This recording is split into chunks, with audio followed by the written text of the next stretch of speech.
রাজ্যগুলোতে ধান বিক্রি করে আমাদের 20,000 মোহর লাভ হয়েছে, তাই তো? হ্যাঁ মহারাজ, একদমই তাই। কি বিজ্ঞানী, ঠিক বললাম তো? হ্যাঁ মহারাজ, হিসেব মতো আমরা সর্বমোট 2টি রাজ্যে ধান বিক্রি করেছি। কি সভাকবি, ঠিক বললাম তো? একদম সঠিক বলেছ বিজ্ঞানী। সর্বমোট 2টি রাজ্যে ধান বিক্রি হতে 20,000 মোহর লাভ হয়েছে, কথা আমি নিশ্চিত হয়ে জানি। এরা সব অকম্মা মহারাজ, হিসেব পত্রে লবডঙ্কা। আমি আপনাকে বলছি শুনুন, আমাদের 17,000 মোহর লাভ হয়েছে আর 3,000 মোহর যাতায়াতে খরচ হয়েছে। বাবা, ধান বিক্রি করার সময় গরুর গাড়ি কি সোনা দিয়ে বানানো হয়েছে নাকি, যে 3,000 মোহর যাতায়াত খরচ? আর গরুর গাড়ি তো মহারাজ নিজে পাঠিয়েছিলেন, তাহলে আবার যাতায়াত খরচ কিসের? না মানে গাড়োয়ানের টাকা। ওনারা তো রাজবাড়ির মাইনে পাওয়া গাড়োয়ান। ইয়ে মানে মানে আসলে আর মানে করে লাভ নেই, আমাদের যুক্তির জালে জড়িয়ে গেছেন। আপনি যে কি করে এই রাজ্যের মন্ত্রী হয়ে এই রাজ্যের মহারাজকে ঠকাতে পারেন, সেটা আমি কিছুতেই বুঝতেই পারছি না। গায়ের চামড়া মোটা হয়ে গেলে আর লোভের ফাঁদে পা দিয়ে দিলে তখন মানুষ সততার পথ ভুলে যায়, বুঝলে? ধুর, কিছু বোঝো না, একদম চুপ করে থাকো। তুমি থামো তো মন্ত্রী, তোমার অনেক কারচুপি সহ্য করেছি, আর নয় অনেক চুপ করে থেকেছি, অনেক সয়েছি। ছি ছি ছি মন্ত্রী মশাই, আপনি ধান বিক্রির ব্যাপারে মিথ্যে বলে মহারাজকে এইভাবে ঠকানোর পরিকল্পনা করেছিলেন, আমরা ভাবতেই পারিনি।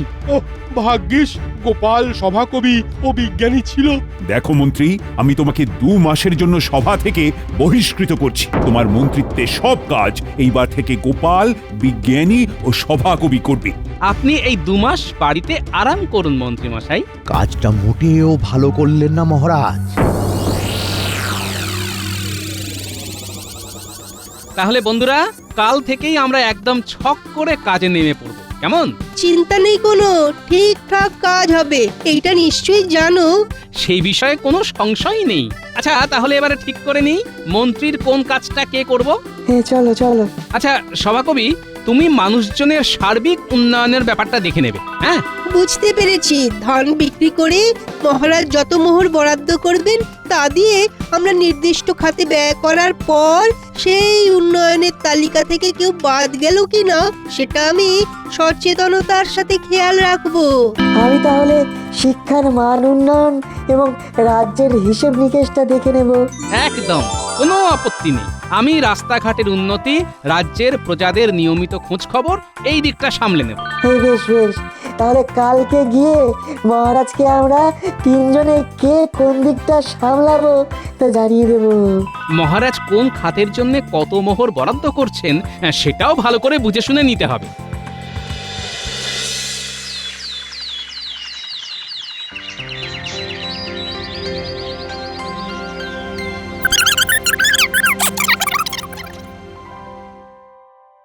আচ্ছা গোপাল, মহারাজ তো আপাতত রাজ্যের প্রজাদের সার্বিক উন্নয়নের ব্যাপারটাতেই বেশি করে জোর দিতে বললেন।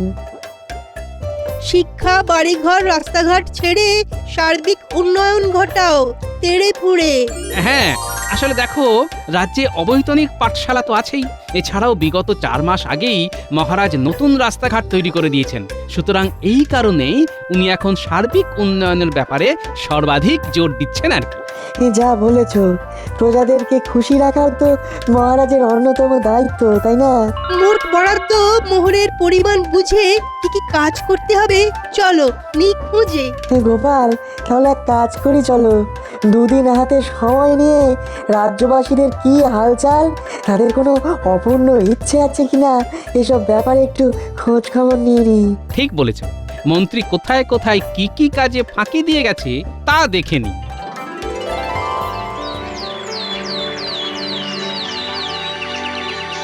গোপাল বলো, তুমি সভাকবি এবং বিজ্ঞানী এই 3 জন মিলে কি কি উন্নয়ন ঘটাবে বলে মনস্থির করলে? মনে রেখো, প্রজাদের খুশি রাখাও কিন্তু আমার রাজ্যের সার্বিক উন্নয়নের একটা বিশেষত্ব। হ্যাঁ মহারাজ, প্রজাদের খুশির কথা মাথায় রেখেই আমরা এই 1.5 মাসের মধ্যে 3খানা কাজ করার সিদ্ধান্ত নিয়েছি।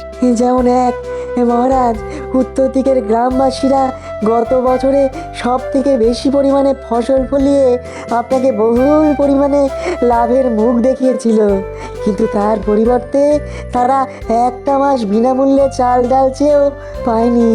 বুঝেছি, মন্ত্রীর কল্যাণে আমার কথাটা কানেই আসেনি। তাহলে তোমরা 1 মাসের মতো উত্তরের প্রজাদের চাল ডাল বন্টন করবে। হ্যাঁ মহারাজ। 2 হলো দক্ষিণ দিকের গ্রামবাসীরা আপনাকে ভালোবেসে রাজ্যের উত্তর পূর্ব দিকে একখানা আজ থেকে প্রায় 4 বছর আগে সুন্দর মন্দির গড়ে দিয়েছিলেন। তাই তাদের ইচ্ছা আপনি যদি তাদেরকে যে কোনো একটি জায়গা তীর্থ ভ্রমণ করার জন্য কিছু সাহায্য করেন। বুঝেছি, এই কথাটাও তার মানে ধামা চাপা দেওয়া হয়েছিল। তাহলে তোমরা তাদেরকে তীর্থে পাঠানোর ব্যবস্থা করছো। হ্যাঁ মহারাজ, পূবের গ্রামবাসীরা সময় মতো খাজনা দেয়, কিন্তু এইবারে আসন্ন শীতের কথা ভেবে তাদের লাগছে বড় ভয়। কারণ তাদের সবার ঘরে নেই যথাযথ পরিমাণে লেপ ও কাঁথা। মন্ত্রীকে তারা বিগত 4 মাস আগেই জানিয়েছিল এই কথা। ছি ছি ছি ছি, কি দুরবস্থা! শোনো, আমি খাজাঞ্চিকে বলে রাখছি, নির্দিষ্ট পরিমাণ মোহর প্রস্তুত করে রাখতে তোমরা কাজে নেমে পড়ো। যদি এমন পরিপাটি করেই তোমরা কাজ করো, তাহলে মন্ত্রীকে আর সভাতেই ফেরাবো না। কি সর্বনাশ! মন্ত্রীর কানে কথাটা তুলতে হবে দেখছি।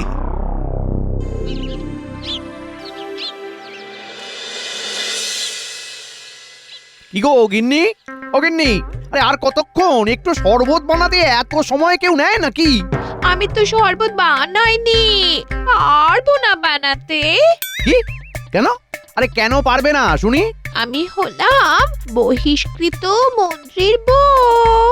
আমি নিজের হাতে রান্না বান্না কোনো সংসারের কিছু কাজ করতে পারবো না। আমার একজন গৃহভৃত্য চাই। কি? বেতন পাবো কিনা তার ঠিক নেই, তার উপরে আবার ভৃত্য। শুধু কি বেতন? মহারাজ তোমায় আর সভায় রাখেন কিনা? গোপালরা যা কাজ করছে। হে ভগবান, এ আমার কি সর্বনাশ হলো গো! এখন ভোগতে মোহর পাবেন উনি। কিভাবে আমি বা ওনার বেতন বাঁচিয়ে নিজের শখ আহ্লাদ মেটাবো? নাও, আরে বোঝো ঠেলা।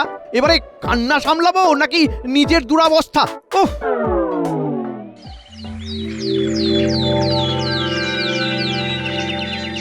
প্রথমেই বলি, হে আমার সকল উত্তরের প্রজারা, সঠিক সময়ে তোমাদের সকলকে বিনামূল্যে চাল ডাল বিতরণ করতে না পারার জন্য আমি দুঃখিত। তবে আর বিলম্ব না করে আমি আজকেই তোমাদের সকলকে চাল ডাল বিতরণ করতে সক্ষম হয়েছি। এই পরিমাণ চাল ডাল দিয়ে তোমাদের মাস 1.5-2 খুব ভালো করে চলে যাবে, বুঝলে? ধন্যবাদ মহারাজ, ধন্যবাদ। ধন্যবাদ ধন্যবাদ গোপাল, বিজ্ঞানী ও ধন্যবাদ সভাকবি বিজ্ঞানী, মহাশয়, ধন্যবাদ ধন্যবাদ। সভাকবি মহাশয়। আচ্ছা, আমরা তাহলে আসি। সকলে ভালো থেকো। এই গোপাল, বুঝি উত্তরে সবাই চাল ডাল পেল তো? আমি প্রতিটা বাড়িতে গিয়ে প্রত্যেককে খবর দিয়েছি মহারাজ। আমিও গুনে গেঁথে নিয়েছি খুব ভালো করে। মনে হয় না আর বাকি কেউ রইল পড়ে। এ আমার সকল প্রিয় দক্ষিণের প্রজারা, প্রথমেই বলি, তোমাদের তীর্থে যাওয়ার মনস্কামনা দেরি করে পূরণ করার জন্য আমি ভীষণই দুঃখিত। যাই হোক, আমি আজকে তোমাদের সকলকে তীর্থে যাওয়ার জন্য খুশি মনে অর্থনৈতিকভাবে সাহায্য করতে চাই। তোমরা যে যেখানে খুশি তীর্থ করে আসতে পারবে, আর কোনো অর্থনৈতিক বাধা থাকলো না। আপনাদের সকলের জয় আপনাদের হোক, সকলের জয় জয় হোক। হোক। সবাই মোহর পেয়েছে তো গোপাল? গুনতে তো কোনো ভুল হয়নি। আপনি নিশ্চিন্তে থাকুন মহারাজ। আমিও গুনেছি ভালো করে, 1 2 3 করে জোরে জোরে। হে আমার সকল প্রিয় পূর্ব দিকের প্রজাগণ, তোমাদের আর শীতে কোনো ভয় নেই, কারণ আজকেই আমি তোমাদের প্রত্যেককে শীতের জন্য লেপ কম্বল বিতরণ করব। এগিয়ে এসো। ধন্যবাদ। জয় রাজা কৃষ্ণচন্দ্রের জয়। জয়। নতুন লেপ কম্বল তাহলে পাচ্ছি বল?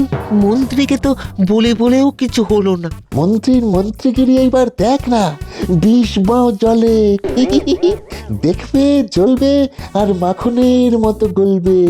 আর নতুন কাজও দেবে, কি বলিস? হ্যাঁ, মন্দ লোকের ভালো কিছু সহ্য হয় না তো।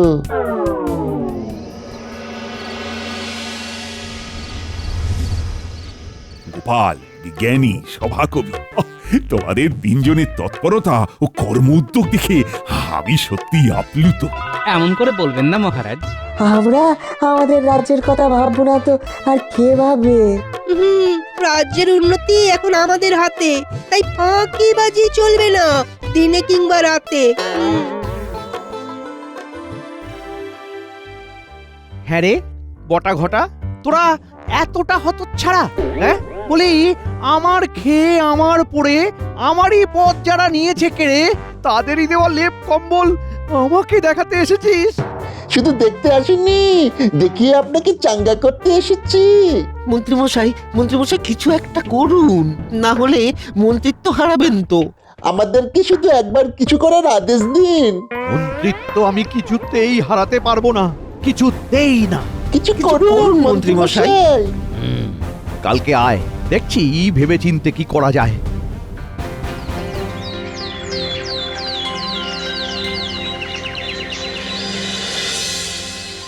তাহলে মন্ত্রী কতই না ফাঁকি দিয়েছিল বলো? দেখো গিন্নি, ফাঁকি দিয়েছিল সেটা তো জানতাম, কিন্তু আসল কথাটা হলো এতটা পরিমাণে সেইটা বুঝতে পারিনি। সেই তো মহারাজ পরিষ্কার করে দিলেন, মান সম্মান আবার আবার জ্বলে গেল। হ্যাঁ, দেখো গিন্নি, আমরা সাধারণ মানুষ, আমরা মান সম্মান হানির ভয় পাই, খারাপ কাজ করতে ভয় পাই, কিন্তু যারা একবার এইসব কাজ করতে অভ্যস্ত হয়ে পড়ে তাদের আর তখন কিছুতে কিছু যায় আসে না, বুঝলে? যা বলেছ, যাকে চলো খেতে দি, রাজসভায় যাবে তো? হ্যাঁ,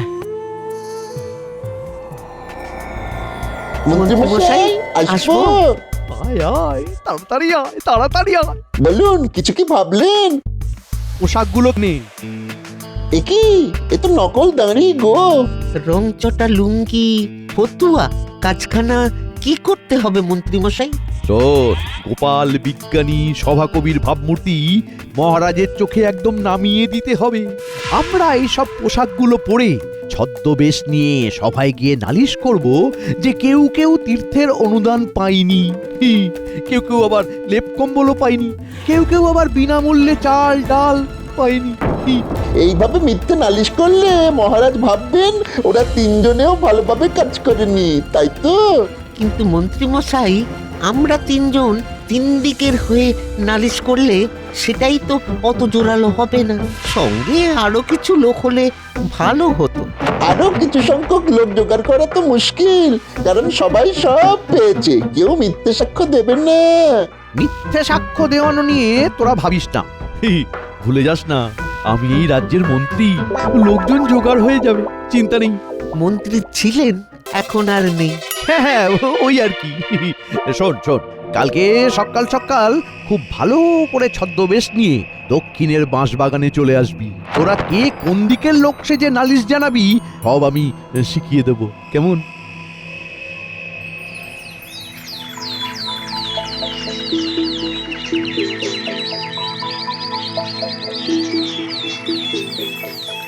তাহলে গোপাল, এর পরবর্তী ক্ষেপে রাজ্যের উন্নয়নে আমরা ঠিক কিভাবে এগোবো সেই ব্যাপারটা নিয়ে তো আলোচনায় বসতে হবে।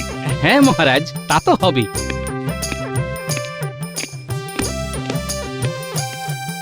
মহারাজ, আপনার সাথে কিছু লোক দেখা করতে চায়, বেশ উত্তেজিত হয়ে রয়েছে তারা। গ্রামের কিছু লোক উত্তেজিত হয়ে এসেছে, শুনে বেশ অবাকই লাগছে। এ কি ব্যাপার?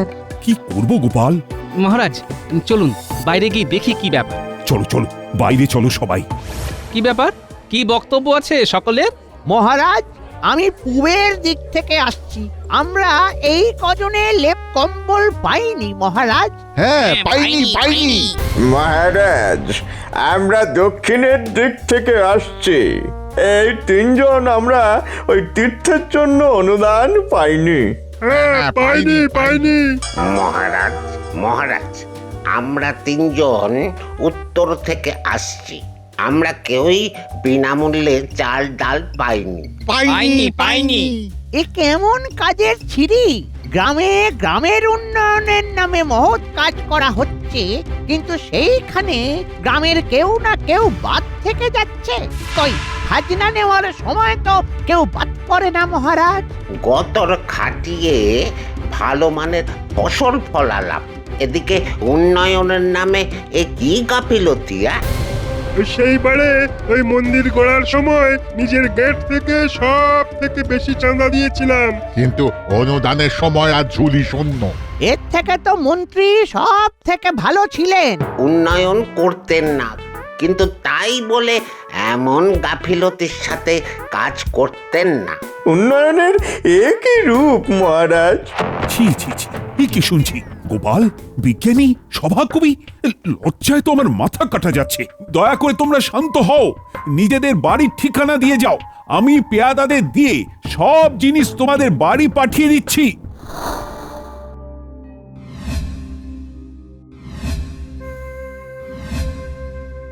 আমি আর একটাও কথা শুনতে চাই না। লজ্জায় আমার মাথাটা কাটা গেল। অদক্ষ লোকেদের দিয়ে কি আর উন্নয়নের কাজ হয়? মহারাজ, বিশ্বাস করুন, আমরা তিনজনে খুঁটিয়ে খুঁটিয়ে কাজগুলো করেছিলাম। প্রত্যেকের বাড়ি গিয়ে গিয়ে আমি নিজে বলে এসেছিলাম। চুপ, একদম চুপ। আমার আর কোনো সভাসদ চাই না। সব কাজ আমি একাই করব। মহারাজ, বলছিলাম কি, আজকের মতো সভা শেষ। তোমরা সকলে বাড়ি যাও, আমার আর ভালো লাগছে না। বিজ্ঞানী, সভাকবি, তোমরা দুজনে নিশ্চিত তো যে তোমাদের কাজে কোনো রকম গাফিলতি ছিল না? আমি হলফ করে বলতে পারি, আমি একদম নিখুঁতভাবে কাজ করেছিলাম। আমিও তাই, কোনো সন্দেহ নাই। তাহলে আমাদেরকে পরিকল্পিতভাবে কেউ ফাঁসিয়েছে। মন্ত্রীমশাই হবে। আমরা ওনার খামতিগুলো প্রকাশ্যে বার করছি, সেইটা ওনার সহ্য হচ্ছে না।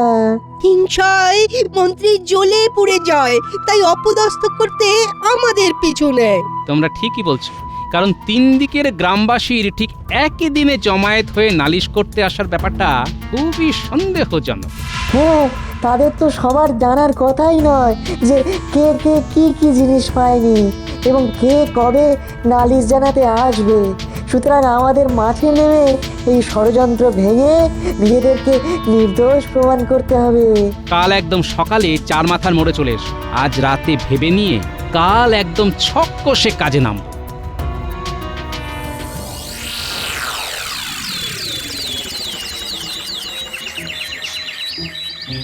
গোপাল, দেখছো তো, ঠায় 2 ঘন্টা দাঁড়িয়ে নজর রেখেও এদের সাথে যে আরেকজন চাষি ছিল তাকে দেখা গেল না। ব্যাপার বড়ই গোলমেলে। চলো চেপে ধরি তিনজন মিলে। এই যে চাষি ভাইরা, সব কারসাজি ধরে ফেলেছি। মানে কিসের কারসাজি? আপনারা এখানে কেন এসেছেন? দেখো, আমরা ধরে ফেলেছি যে তোমরা আসলে এক বাড়ির লোক। তাছাড়া আমাদের দেওয়া চাল ডাল বিনামূল্যে পেয়েছো, তবুও মিথ্যে করে আমাদের নামে মহারাজের কাছে গিয়ে নালিশ করেছো। বলো, কার কথা এসব করেছো? হ্যাঁ, সত্যি না বললে কিন্তু কপালে দুঃখ আছে বলে দিলাম। আমরা হলাম 2 ভাই, তাই এক বাড়িতেই থাকি। চাল ডাল পাওয়া সত্ত্বেও ঘটা কিছু মোহর দেওয়াতে লোভে পড়ে মিথ্যে সাক্ষ্য দিয়েছি।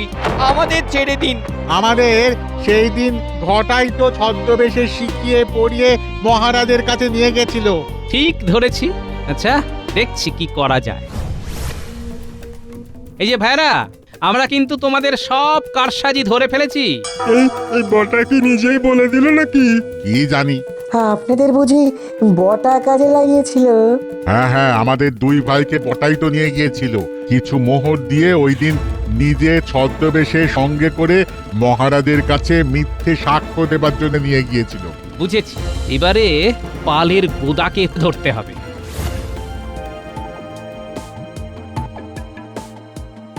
নিজেদের ভালো চাইলে সত্যিটা বলো। মন্ত্রী মশাই মোহরের লোভ দেখিয়ে আমাদেরকে দিয়ে মিথ্যে সাক্ষ্য দেয়া করিয়েছে। উনি ছদ্মবেশে নিজে দিন দৈন মিস্ত্রি সেজে আমাদেরকে রাজসভায় নিয়ে গিয়েছিলেন। বুঝলাম। এইবার সবই করে ফাঁস। মন্ত্রী মশাইয়ের বদমাইশিতে টানতে হবে রাস। চলো মহারাজকে সব খুলে বলি। মহারাজ শুনুন, তবে আমরা 3 জনে নির্দোষ। হিংসার বশে মন্ত্রীর হয়েছিল ভারী রোষ, তাই সে বটার ঘটাকে সঙ্গী করে লোকজনদের মিথ্যে সাক্ষী দেওয়ালো ধরে ধরে। কি বলছো হে সভাকবি? ওরে বিজ্ঞানী, গোপাল, এ কথা কি সত্য? খাঁটি সত্য মহারাজ।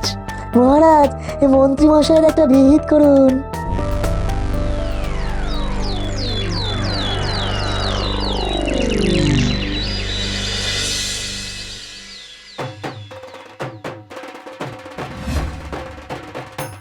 মহারাজ, আমাকে এইভাবে বিবস্ত্র করে রাখবেন না মহারাজ। কেন ছদ্মবেশটা নেওয়ার সময় এই কথাটা মনে ছিল না? মহারাজ, মহারাজ আর এমন হবে না।